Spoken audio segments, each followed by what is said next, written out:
Willie. Hi there, I'm Stephanie Ruhle. It is Friday, August 9th, and here's what's happening this hour. The president will depart the White House for a summer vacation, but this trip to his golf course comes just as a political storm looms in Washington and across the nation. That storm includes a major shakeup at the top of the president's intelligence team. The Deputy Director of National Intelligence, Sue Gordon, announcing her resignation just as the National Intelligence Director, Dan Coats, prepares to leave his post. And escalating tensions with China over trade, the Trump administration weighing new tariffs that could hit the U.S. markets and companies hard.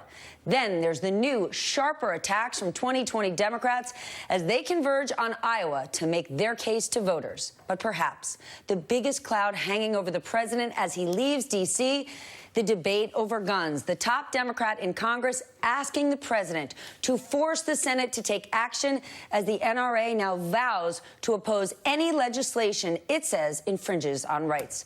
Joining me now with the latest on this fight over guns, NBC's Peter Alexander at the White House, Politico's Jake Sherman, who covers Capitol Hill. Peter, let's go to you first. The president leaving Washington. Yep. He has said a lot of things on Twitter. He's gone down to El Paso. He's gone to Dayton. He's had a phone call with Wayne LaPierre. Where does it sound like he stands on these gun reform measures? Well, we have a pretty good indication from the president himself. This is what he tweeted within the last hour or so. Let me read this to you and follow along with me on your screen. He writes, serious discussions are taking place between House and Senate leadership on meaningful background checks. I have also been speaking to the NRA and others so that their very strong views can be fully represented and respected.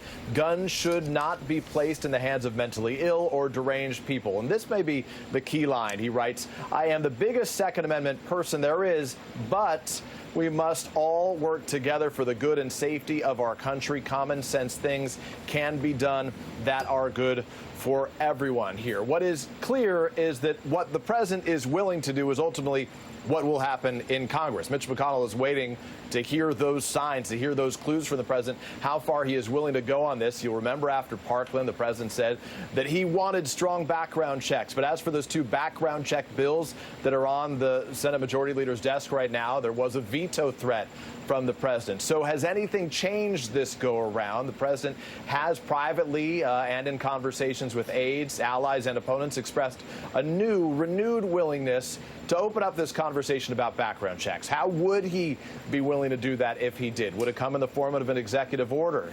His aides have mentioned there is an interest in that. Would it happen through legislation, or more broadly, will the president sort of go back on what he had said in the past and as it relates to gun laws and sort of follow the NRA position on this? It's notable that the NRA, which has been having some financial challenges lately, this may be the kind of fight that they want right now that sort of galvanizes their base. Nonetheless, Mitch McConnell, as Jake will help explain, likely waiting to get his cues from the president.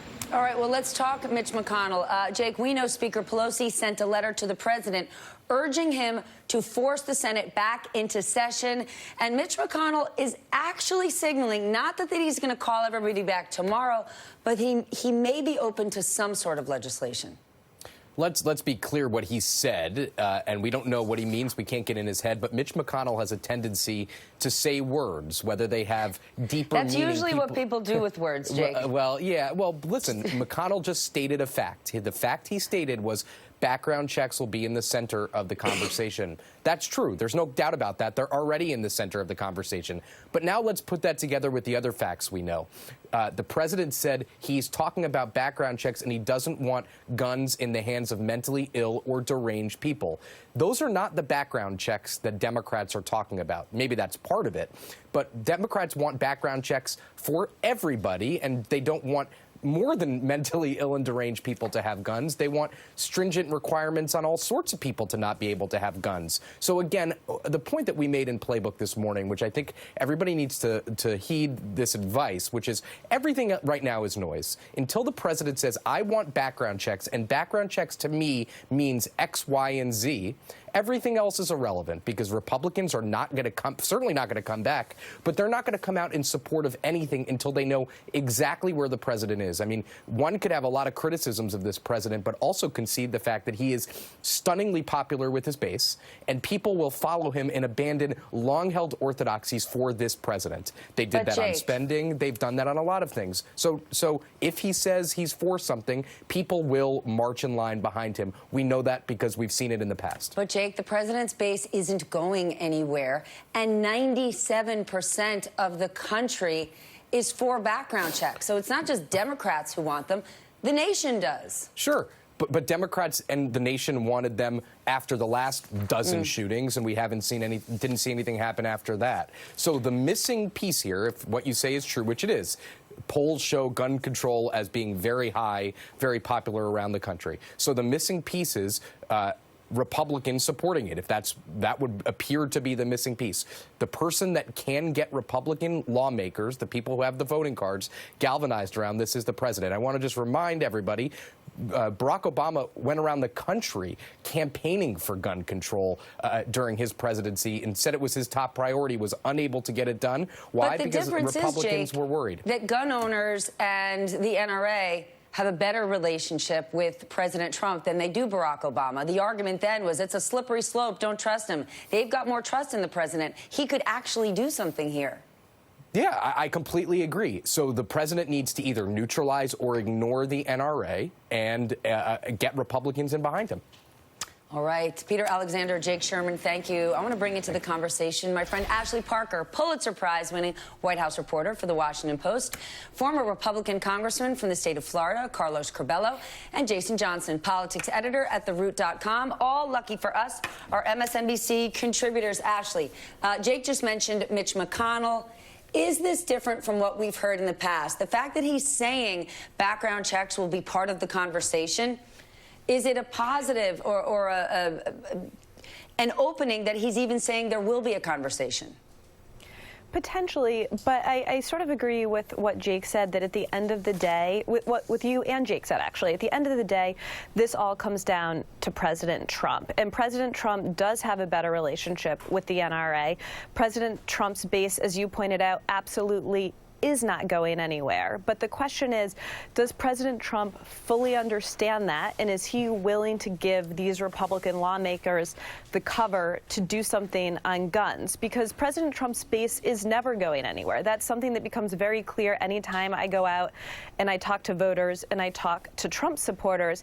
And even so, the president, when he's sort of faced with these decisions, you know, does he do exactly what his base wants? Does he try to move his base somewhere a little more moderate? We've seen this a lot on immigration. Oftentimes, the most compelling argument is the one from, in immigration, for instance, the anti-immigrant hardliners, on guns, for instance, the NRA, the hardline red meat argument that pushes him back into the corner of where his base is, not pushing them to do anything uncomfortable at all. That said, I think if the president wanted to come out and say background checks should be part of the conversation, we have the Senate Majority Leader on board, we have the public opinion polls on board, and, you know, the NRA and my base, we're just going to have to do something that might feel a little uncomfortable but is the right thing to do. He absolutely probably has the political willpower and clout to do it, but he himself may not be able to get there. That's the big question. Congressman, you have been in office when these tragic shootings have happened. There has been momentum, and then it fizzles out. Do you think this time could be different? Stephanie, every time that there's been a national tragedy, mass shooting of this nature, since Donald Trump has been on the political stage back in 2015, 2016, when he started, the president has expressed support for common sense gun reform. He's expressed support for backgrounds, only to allow the NRA to veto him each time.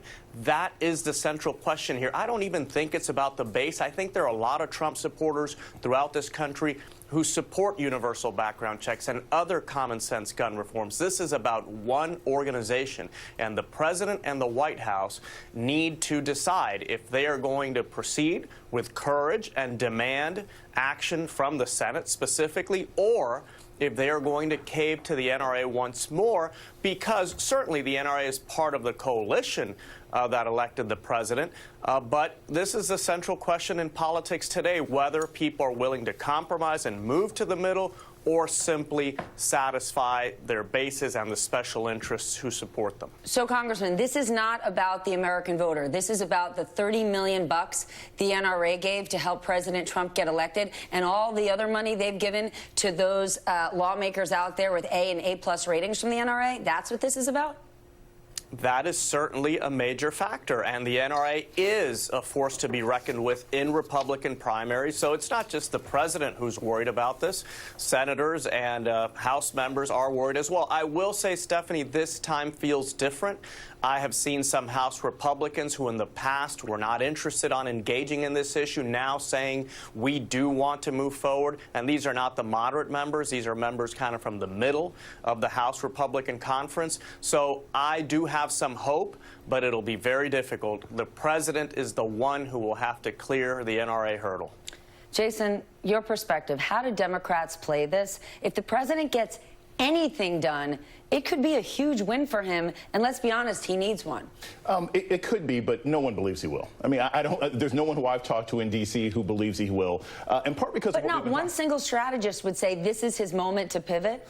He could, but he's not going to. Donald Trump has never really negotiated in good faith. That's one of the reasons. As much as we criticize Mitch McConnell, part of why Mitch McConnell is so powerful is because he knows he can't trust his boss. He knows that what Donald Trump will say or tweet and say in meetings can be completely different by the next day. So unless Mitch McConnell knew for a fact that he was going to stand in the Rose Garden and Donald Trump was like, I'm going to sign this right now, there's no reason for any change to happen. The Democrats have been pretty clear. They're all in favor of various forms of gun buyback programs or making certain kinds of certain kinds of rifles and things illegal. They just have to be consistent because this is really an internal argument with the Republican Party. There's not much the Democrats can do other than sort of spout rhetoric. Ashley, the NRA released a statement on this possible legislation saying this. The NRA opposes any legislation that unfairly infringes upon the rights of law-abiding citizens.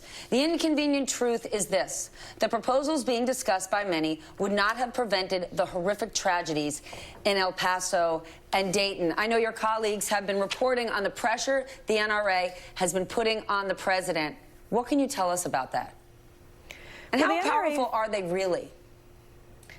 So far, the NRA has proven themselves incredibly powerful, and they have a sort of playbook after each mass shooting we've seen, which is to not back down, and if anything, to ramp up and ratchet up the pressure. Our understanding is the president has spoken with Wayne LaPierre a number of times. All of the conversations, the NRA has been putting pressure on the president to basically not move ahead with anything, saying it will hurt him with his base. And one more thing worth noting is that there is pressure from the NRA. Certainly, that might be kind of like the most sensitive pressure point, but there are also real conservatives in the president's administration who also don't necessarily want to see him move forward with, sweeping gun control measures. And so these people are also more than happy to have the NRA in the president's ear. There's also people in his administration who feel, as we've discussed on the show, that the public polling, the sentiment is moving elsewhere, that sort of everyone can agree on some common sense gun reforms. But it's the NRA as sort of the biggest point, and also people and advisors and aides surrounding the president who don't necessarily disagree with the NRA point of view. So he's hearing it from a couple of different sides. This could be an extraordinary moment for the president to pivot. Jason says no shot he does it. Congressman, any shot the president pivots here? I do think that the president wants to do something. What that is remains to be seen. I do think they want to strengthen background checks. I don't know if they'll get to universal background checks, but certainly they're moving in that direction. Senator Lindsey Graham, who leads the Judiciary Committee in the Senate, has indicated that he's had positive conversations with the president. And just the fact that Mitch McConnell says he's open to a conversation about background checks is a departure from past reactions and statements in the wake of these tragedies. So, again, I wouldn't bet on it, but I am a little more hopeful than I've been in the past. All right. Congressman Ashley, Jason, thank you all.